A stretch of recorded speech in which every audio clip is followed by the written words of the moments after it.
Hello there, Hippy Gaming here.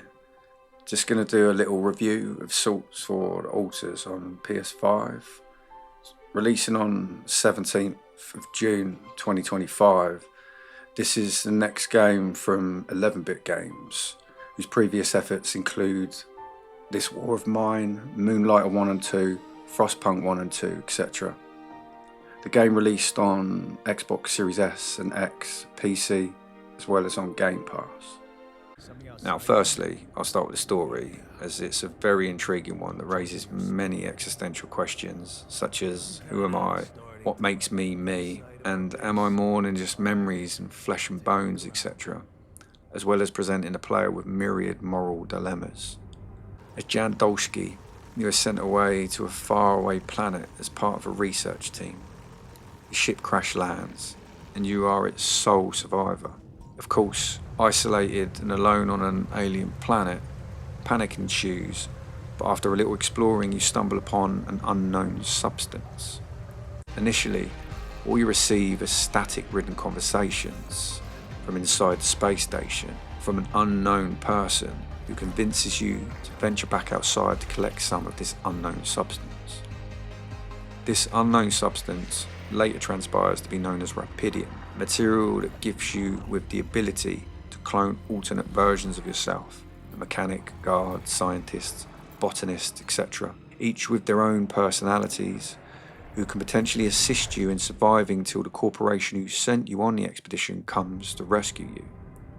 Spread over 3 chapters, you're constantly trying to escape ever-looming sun, all the while mining for Rapidium on behalf of the corporation and trying to survive and keep peace amongst the Alters. And I'll be saying no more, as I've given you enough of a taste of the story without spoiling things for you. Gameplay.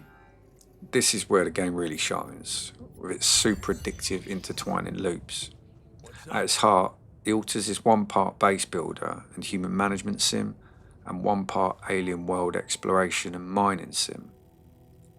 Similar to This War of Mine, days pass, but in the Alters it's much more of a case of time is of the essence, with the sun on your tail.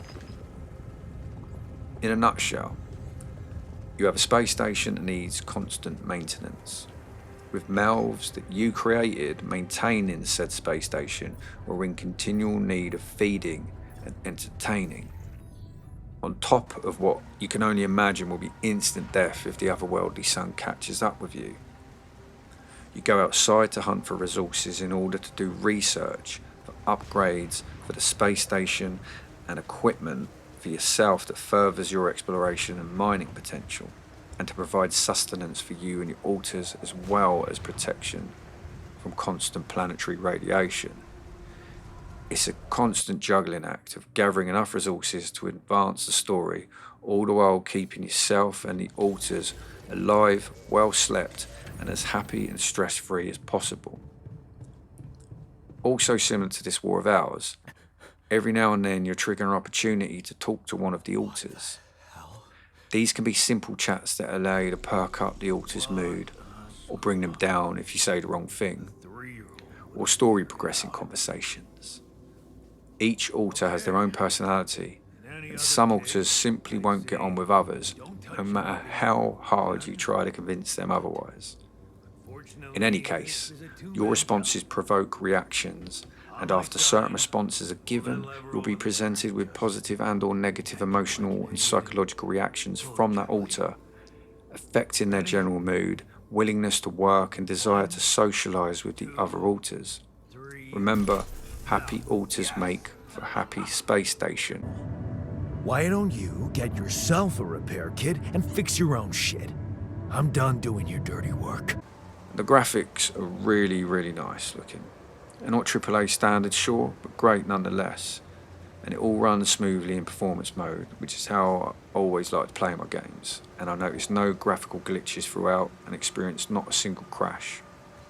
The outside world is like a load of atmospheric fog and weather effects and whatnot, and there's nice texture work, you know, all looks really nice. And inside just looks like a awesome, huge space station. Look, I'm not reviewing the graphics from a super technical point of view or giving comparisons on how the base PS5 compares to the Pro, but what I will say is you're not going to be disappointed by how the graphics look.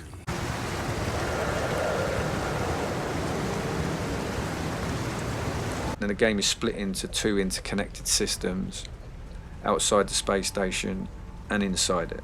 The outside world is viewed from a third-person perspective, and this is where you'll be spending a lot of your time exploring and mining for resources. The environment and atmosphere really reminds me of Prometheus.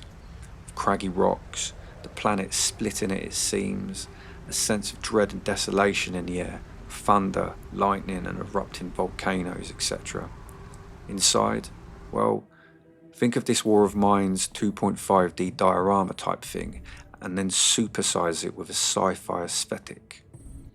The camera will always be following your character up close, but it can be zoomed back so that you can look at what's happening on the entire space station. And you will be wanting to do that a lot when the game gets going. Sound is on point, with low-key ambient music setting the mood and adding to the general sense of unease.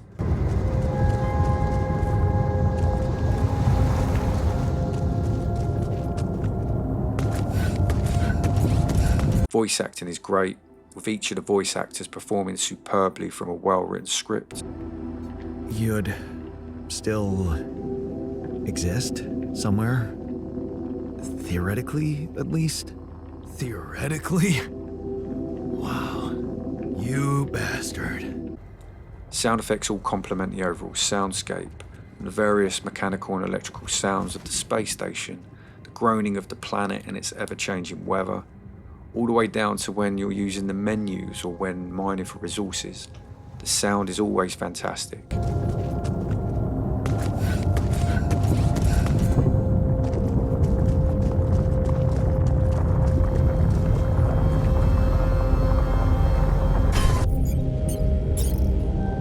Look, this game is excellent value for money.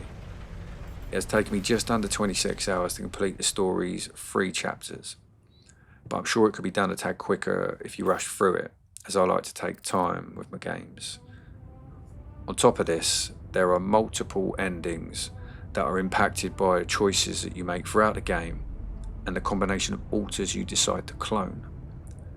There are 10 different alters, but each playthrough only allows for 6 alters at a time. Now I'm not going to do the maths here, but that's a lot of personality clashing possibilities if one wanted to lean into the game as more of an anthropological experiment. Now, for £28 in this day and age, this game is a stone cold bargain. Anyway, I've been Hippy Gaming, and I highly recommend you buy the alters. Please do like and subscribe and all that jazz if you are so inclined to do so. And I will see you again soon. Oodles of Toodles. Bye bye.